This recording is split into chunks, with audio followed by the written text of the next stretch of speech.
Po, gumagawa na naman tayo ngayon ng isang simple window grill. Yan, ang mabilisan. Binilisan ko na para madaling matapos ang aking ginagawa. Kailangan maganda rin ang pagkaka-welding yan para matibay na ating ginagawang window grill. Simple design lang kasi yun lang kung gusto ng may-ari. Hindi naman gano'ng kabilis na ang aking paggawa.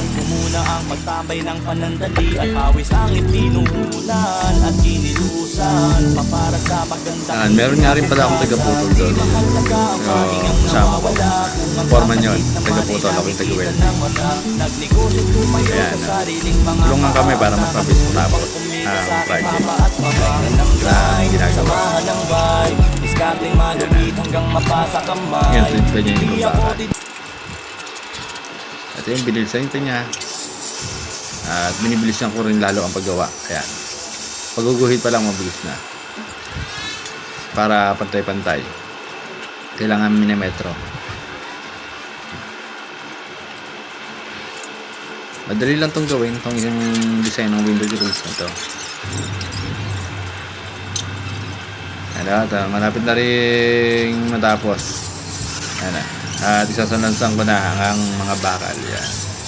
Mga tubular nga pala ang aking mga ginamit dito. Nakita nyo naman, pantay na pantay ang pagkaka-welding yan. Kailangan tapat-tapat para maganda siyang tingnan.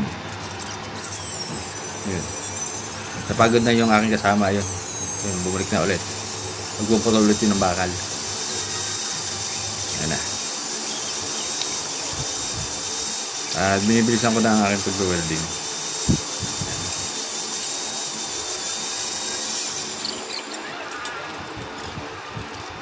Ayan na. At inabatan ulit ako ng bakal yan.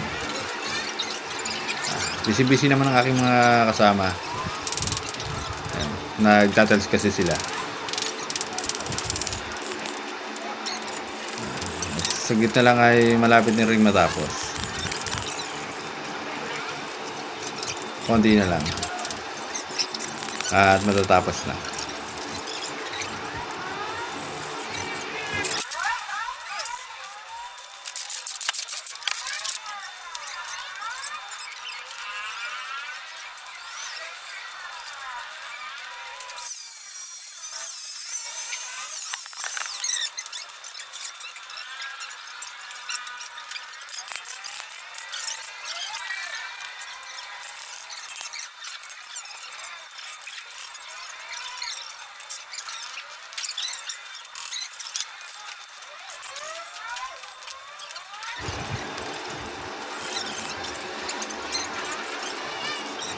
At ayan na nga.